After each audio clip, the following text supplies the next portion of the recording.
સુરતના કતારગામ બાપા સીતારામ ચોક નજીક આવેલ રૂક્ષ્મણી સોસાયટી પાસેથી પરિવાર સાથે જતા લોકોને અજાણ્યા શખ્સોએ ગંદા પાણીની કોથળીઓ ફેંકી રસ્તા વચ્ચે ઊભા રાખી ગાડીની ચાવી કાઢી ખરાબ ગાળો આપી ઝઘડો કર્યા બાદ આખા પરિવારને ફટકાઓ અને હાથમાં પહેરેલા કડાથી ઢોર માર મારવામાં આવ્યો। હાલ ઈજા થયેલ પરિવારના 12 જેટલા લોકોને સ્મીમેર હોસ્પિટલ ખાતે સારવાર અર્થે લઈ જવામાં આવ્યા છે।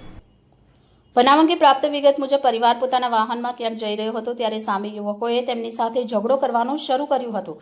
તેઓએ પરિવારના સભ્યોને ખરાબ ગાળો આપી હતી અને બોલાચાલી કર્યા બાદ હાથમાં પહેરેલા કડાઓ વડે ઢોરમાર માર્યો હતો। આ હુમલામાં પરિવારના ઘણા સભ્યોને ગંભીર ઈજાઓ પહોંચી છે।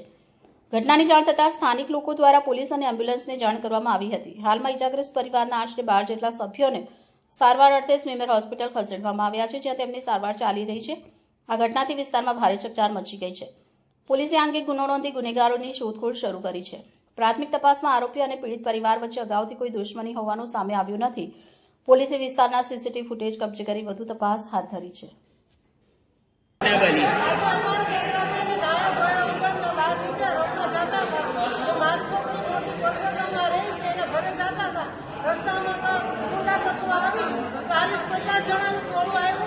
મારી બહુની છોકરાને બહુની ઓઢણી ખેંચી અને મારવા માંડ્યા છોકરાને ઢીંચાને પાટું એવી માયરા બહુ માયરા છોકરા ગાડીની ચાવી વાળી નાખીને ગાડી પાડી નાખીને છોકરાને કોઈ વસ્તુની ધ્યાન ન રાખી એટલો બધો માર્યો। 10 વર્ષના છોકરાને હાથ પકડીને ઘા કરી દેવામાં આવ્યો। અને કપડાને ફાડી નાખ્યા છે। એ લોકોનું શું હતા ઈરાદો તમને નથી ખબર। એ લોકોને અમને એમ નથી ખબર કે ધૂળેટી હતી તો એના હાથમાં કલર હોવો જોઈએ ને, પણ એના હાથમાં લાકડી હતી, કેબલ વાયર હતા, ઢોલ હતી, આ પથ્થર મારો કર્યો, આ બધું શું હતું? 10 વર્ષના છોકરાને પટ્ટા પણ મારવામાં આવેલો છે ને નિશાન પણ છે। આ બનાવ ક્યાં ગયું? આ બનાવ પરસોત્તમ નગર બાપા સીતારામ નંદનવનની ખૂણે સામે કોણ હતા? કોણ સામે ભરવાડ હતા? કોઈના નામ ખબર છે? એમના નામ નથી ખબર, પણ કોને ખબર છે?